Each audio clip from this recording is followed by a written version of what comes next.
Sebelumnya kasus ini saudara sudah baik kita dengarkan bersama-sama saudara.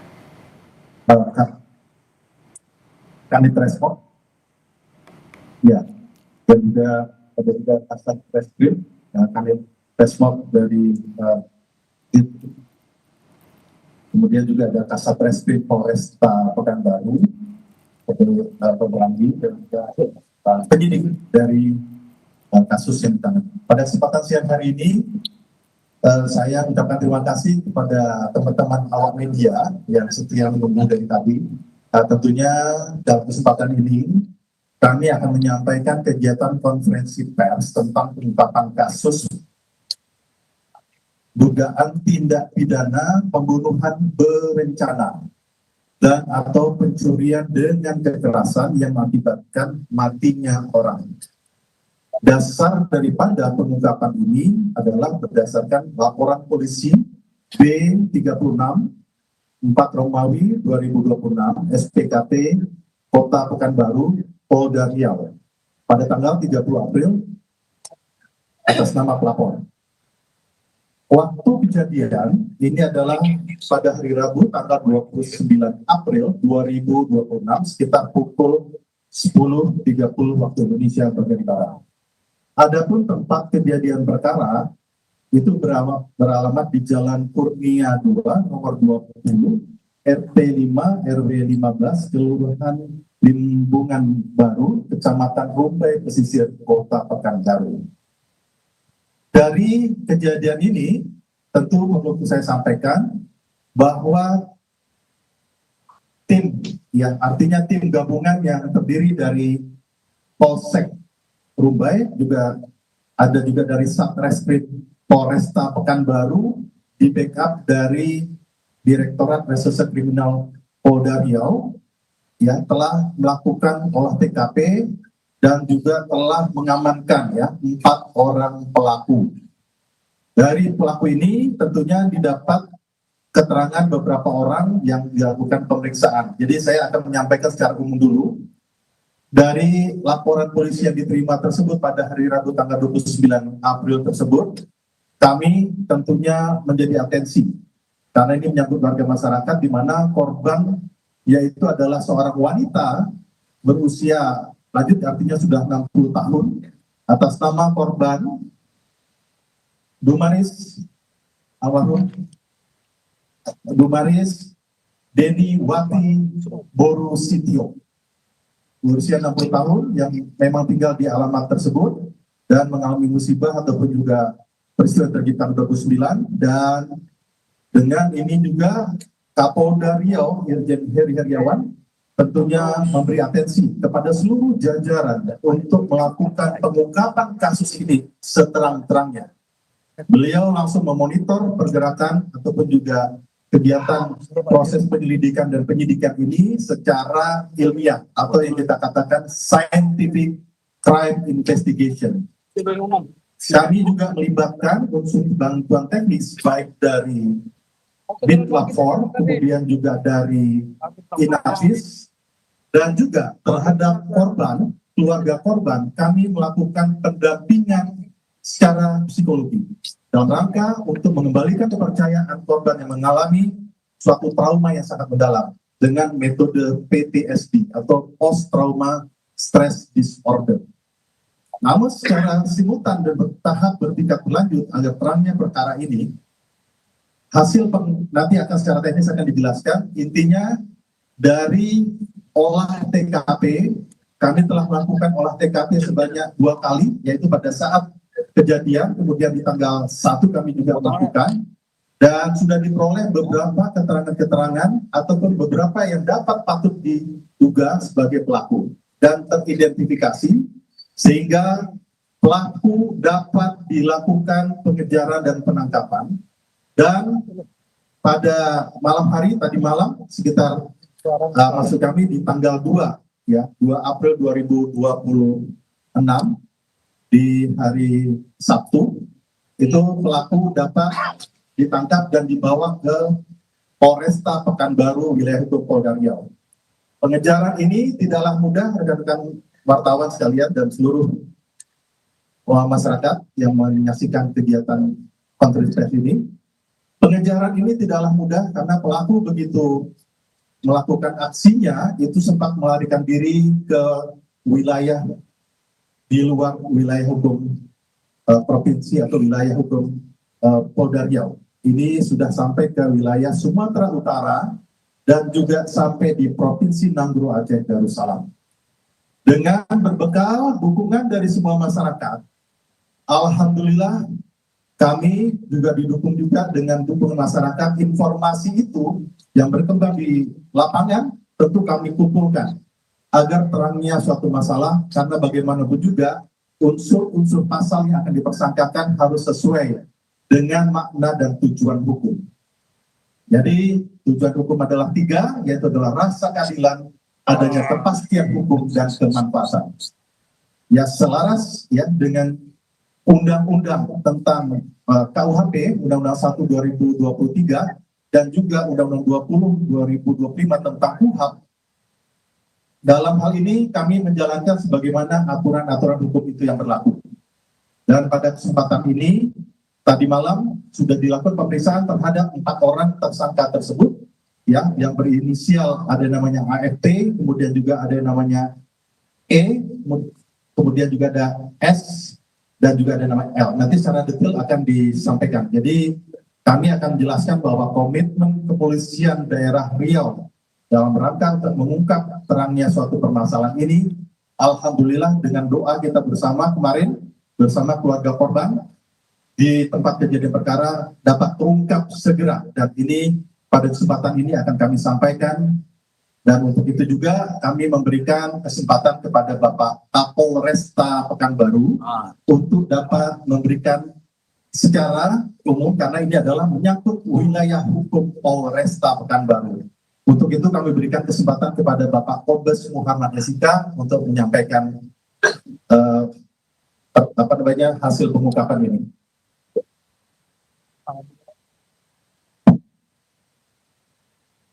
Terima kasih Pak Kabit, terima kasih seluruh rekan-rekan media. Alhamdulillah, pertama-tama saya kembali mengucapkan turut berbela-sungkawa, turut berduka cita kepada seluruh keluarga korban dan yang ditinggalkan. Kemarin kami dengan Pak Kabit Humas dan Pak Dirkrim juga sudah 2 hari di rumah duka sampai dengan ke pemakaman. Dan kami kembali mengucapkan turut berbela-sungkawa, turut berduka cita. Semoga yang ditinggalkan diberikan kekuatan dan segera mendapat penghiburan. Terima kasih secara umum untuk kejadian terjadi pada tanggal 29 hari Rabu. Kejahatan yang sangat keji, pembunuhan berencana. Untuk pelakunya 4 orang. Inisial AF sebagai otak pelaku. Ini masih memiliki hubungan kerabat dengan korban yang meninggal dunia. Masih ada hubungan sebagai menantu dari korban. Kemudian si pelaku pembunuhan yang melakukan pemukulan dengan balok kayu atas nama SL dibantu dengan 2 orang temannya, E alias I serta L. Untuk 4 pelaku ini 2 orang perempuan dan 2 orang laki-laki. Dari kejadian kami juga terima kasih atas bantuan seluruh jajaran kepolisian, khususnya jajaran kepolisian Polda Aceh, Polres Aceh Tengah maupun Polda Sumut, Polres Binjai. Itu tanggal 29 kejadian, biasanya tanggal 30 malam. Alhamdulillah 2 orang pelaku utama AF dan SL berhasil diamankan di Aceh Tengah. Selanjutnya, besoknya pada tanggal 1 pagi, hasil pengembangan 2 orang sisanya atas nama E alias I dan L berhasil diamankan di Binjai. Alhamdulillah dalam waktu cepat kami berhasil memenuhi harapan-harapan masyarakat untuk segera melakukan pengungkapan terhadap kejahatan yang sangat keji. Untuk kejahatan tersebut kami jerat dengan pasal pembunuhan berencana dan pencurian dengan kekerasan yang mengakibatkan matinya orang. pasal 459 dan atau pasal 458 ayat 3 dan atau pasal 479 dengan ancaman maksimal hukuman mati atau penjara seumur hidup atau selama-lamanya 20 tahun. Untuk barang bukti sudah berhasil kami amankan sebagian besar, khususnya barang-barang milik korban yang diambil oleh para pelaku, terdiri dari perhiasan emas berupa gelang, anting, cincin, kalung, pin maupun kotak perhiasan. Terdapat juga barang bukti handphone serta laptop, speaker, jam tangan, dan teropong. Kemudian uang tunai dolar Singapura 7 lembar pecahan $100.000, 5 lembar pecahan $50, 2 lembar $10, 9 lembar pecahan $2 dan 1 lembar pecahan $5, serta barang bukti elektronik flash disk yang berisikan rekaman CCTV. Berdasarkan hasil pemeriksaan semalam dari pelaku utama otak berencana, untuk motif kejahatan keji ini adalah sakit hati dengan alasan pelaku saat menjadi menantu, saat masih tinggal serumah, sering dimaki-maki, sering dimarahi oleh korban. Ini pengakuan pelaku, pengakuan tersangka. Serta motif ekonomi, ingin menguasai harta-harta milik korban. Iya, betul. Untuk kronologis cerita penangkapan, kami lanjutkan ke Kanit Resmob dan Kasat Reskrim yang langsung turun ke lapangan untuk mengejar pelaku di Aceh dan Sumatera Utara. Silakan.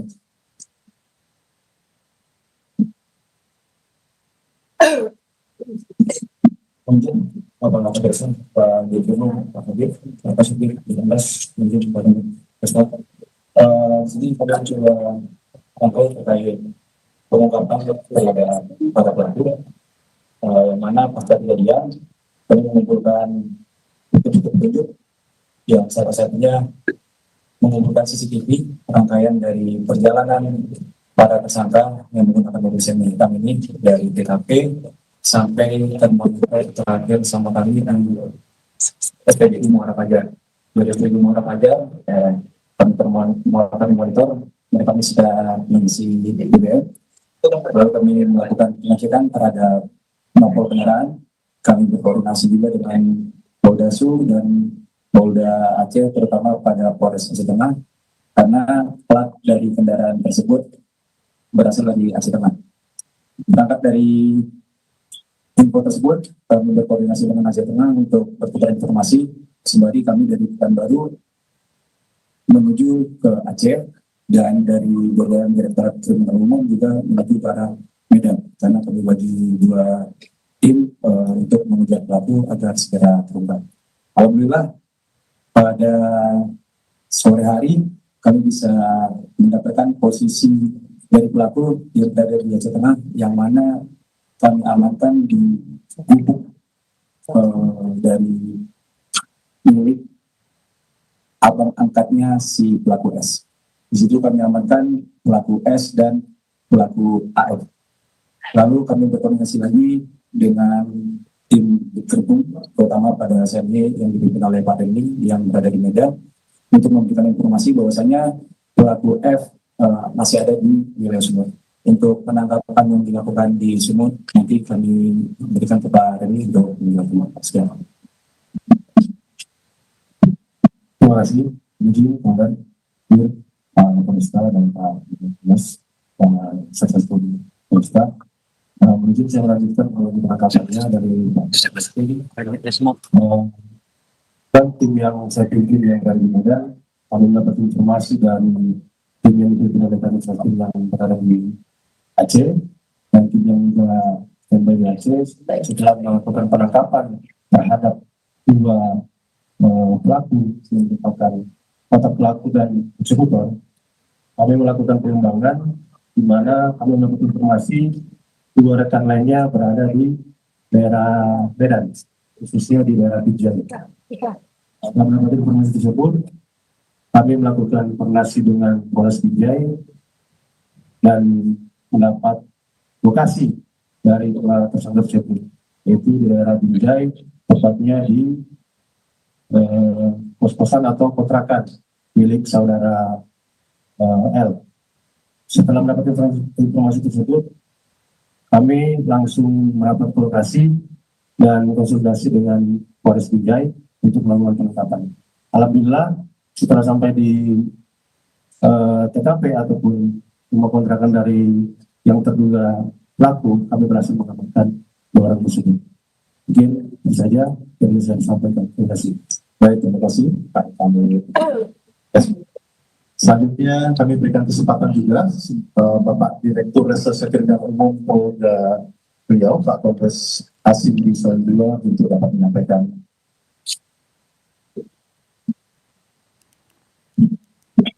Baik, terima kasih Pak Kabid Humas. Rekan-rekan wartawan sekalian, pada siang hari ini saya hanya singkat saja kaitan dengan pemberian asesmen kepada penyidik Polres Pekanbaru berkaitan dengan pengungkapan kasus ini. Bapak Ibu sekalian, bahwa sebagaimana peraturan undang-undang yang baru, jadi proses acara maupun pidana kita menggunakan Undang-Undang Nomor 1 Tahun 2023 tentang hukum pidana dan Undang-Undang Nomor 20 Tahun 2025 tentang acara. Sebenarnya rekan-rekan sekalian, bahwa Polda Riau, terutama Ditkrimum Polda Riau, memberikan asistensi, kemudian bantuan teknis dan praktis kepada Polresta Pekanbaru untuk pengungkapan kasus ini. Alhamdulillah, berkat kerjasama, kolaborasi, koordinasi, baik lintas Polda, alhamdulillah dalam waktu yang tidak terlalu lama, kita berhasil mengungkap para pelaku lengkap dengan barang bukti yang rekan-rekan kami gelar di depan rekan-rekan sekalian.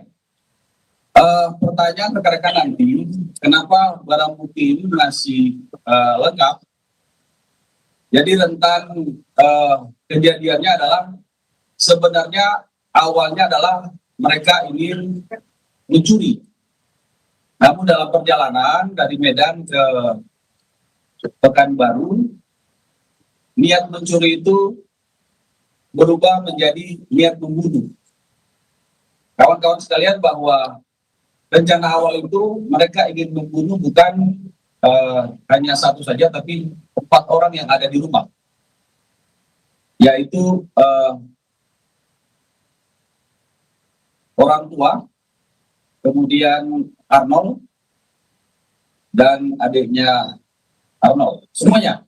Dengan tadi sudah disampaikan oleh Pak Kabid Humas, motifnya adalah sakit hati dan ingin menguasai harta. Kawan-kawan sekalian, penangkapan tersangka di Aceh itu dilakukan, mereka baru dari Aceh, baru lagi dari Medan, selesai melaksanakan, baru menyelesaikan kegiatan hiburan di salah satu pub di Medan, kemudian berpisah. Pelaku atas nama SL dan AF itu ke Medan, ke Aceh. Kemudian ke Aceh, menuju ke tempat kos-kosan di kakaknya si inisial SL. Kemudian selang waktu 1 jam dari tibanya para pelaku, kemudian anggota kami berkoordinasi dengan satuan wilayah yang ada di Polda Aceh melakukan penangkapan. Alhamdulillah, yang sudah rekan-rekan saksikan di depan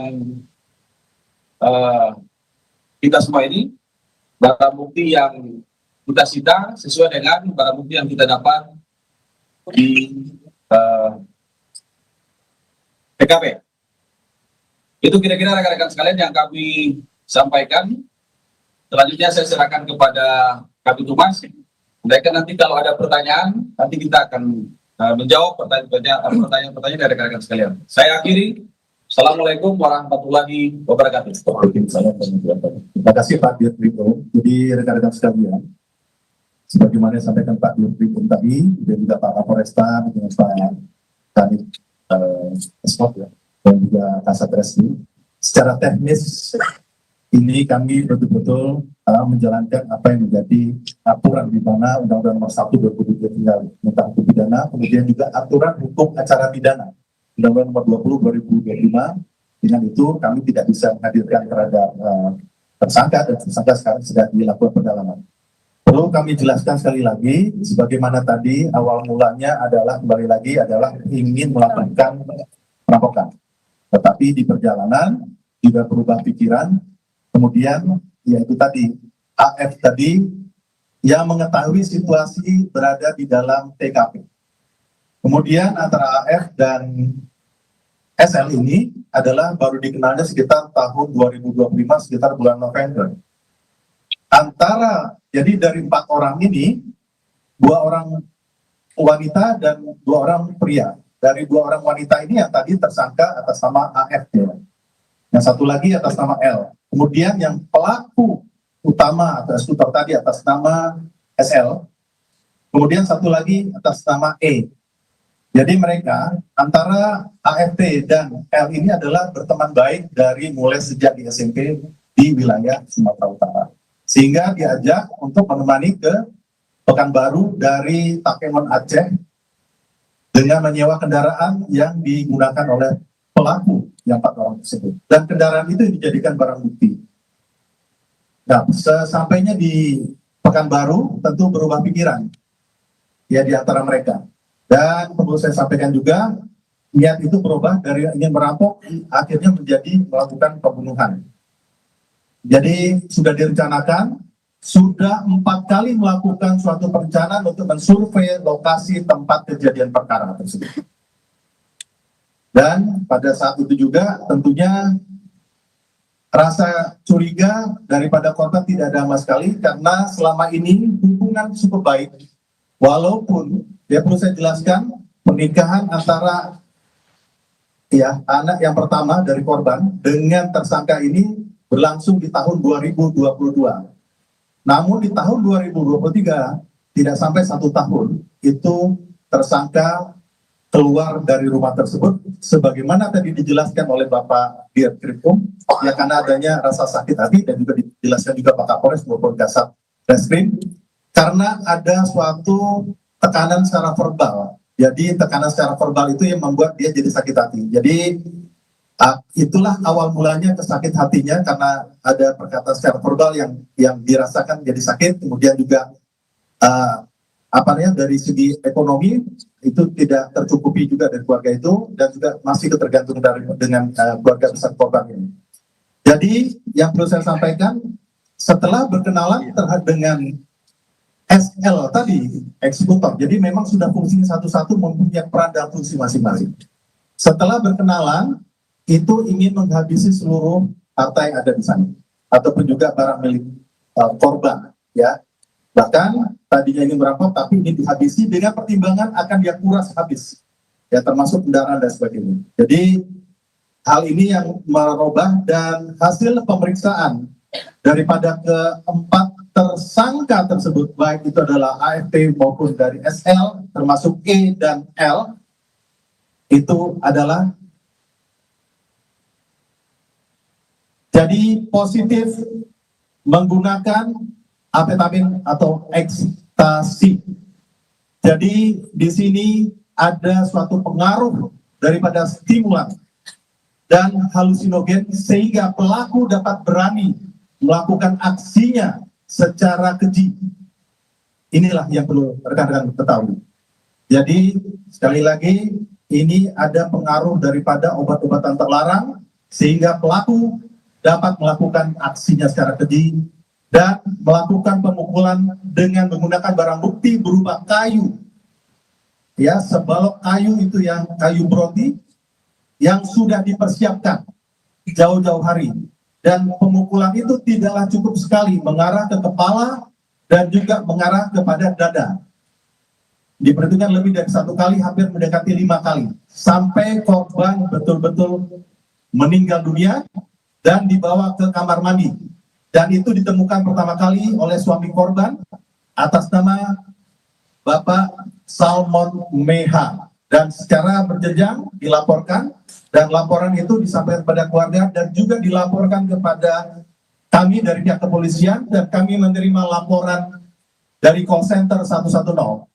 Dan semenjak itu koordinasi kita lakukan backup, baik itu dari Polresta dan juga dari Polda Riau. Itu yang bisa kami sampaikan. Sementara keempat pelaku hasil pendalaman tadi malam kita lakukan pemeriksaan sudah mengakui perbuatannya dan akan mempertanggungjawabkan secara hukum sebagaimana tadi pasal yang dipersangkakan, ya, dari pasal-pasal yang dipersangkakan di dalam KUHP tersebut, dengan ancaman dari mulai penjara lebih dari 9 tahun bahkan sampai hukuman mati dan hukuman seumur hidup.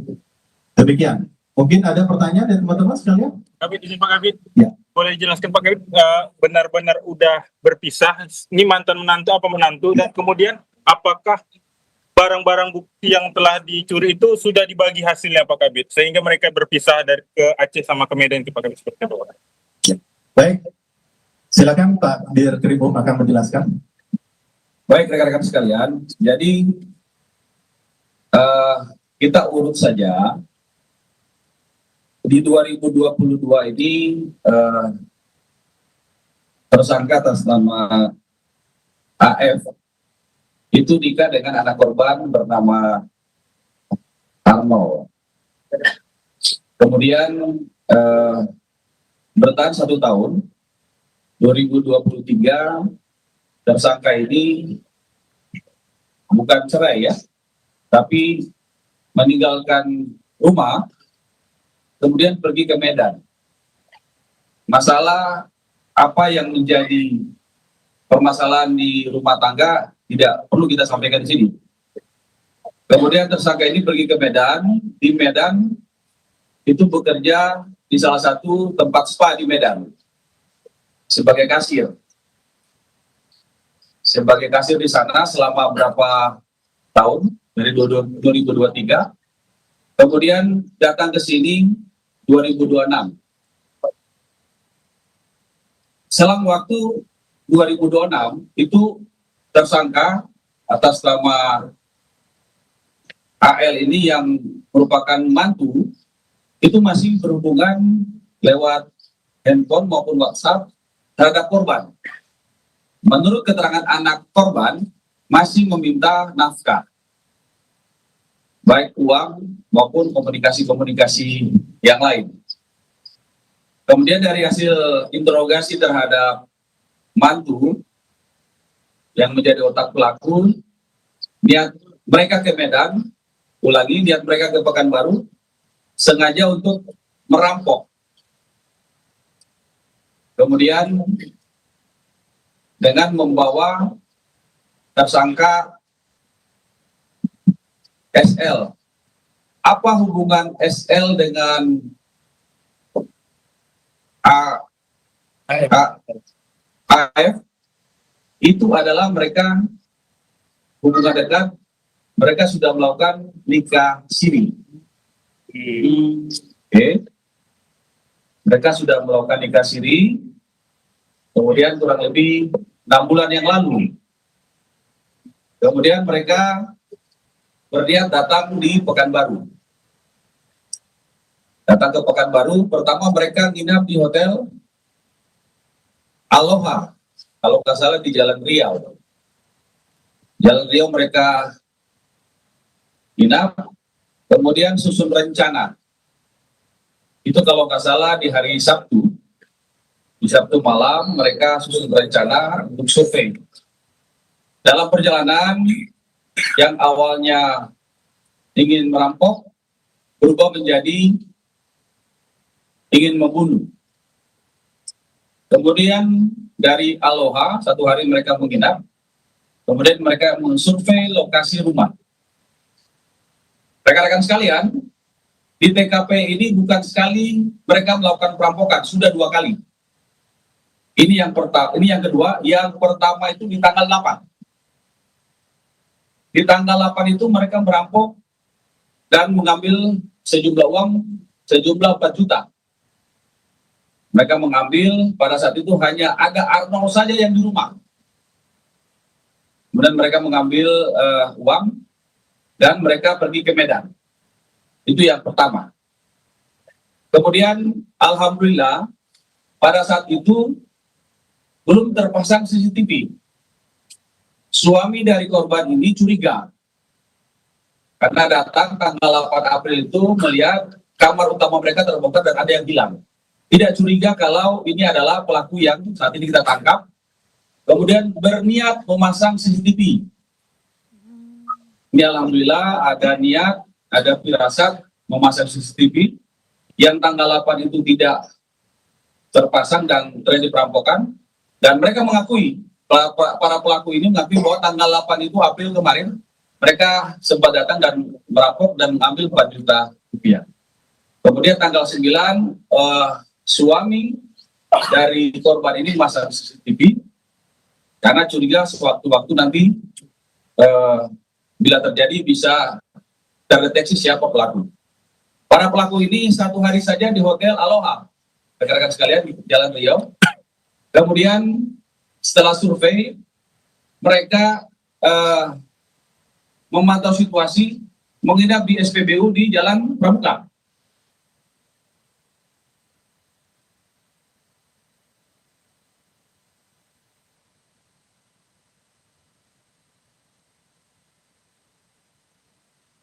Oke. Baik saudara, baru saja kita sama-sama mendengarkan bagaimana rilis dari Polda Riau dan jajarannya.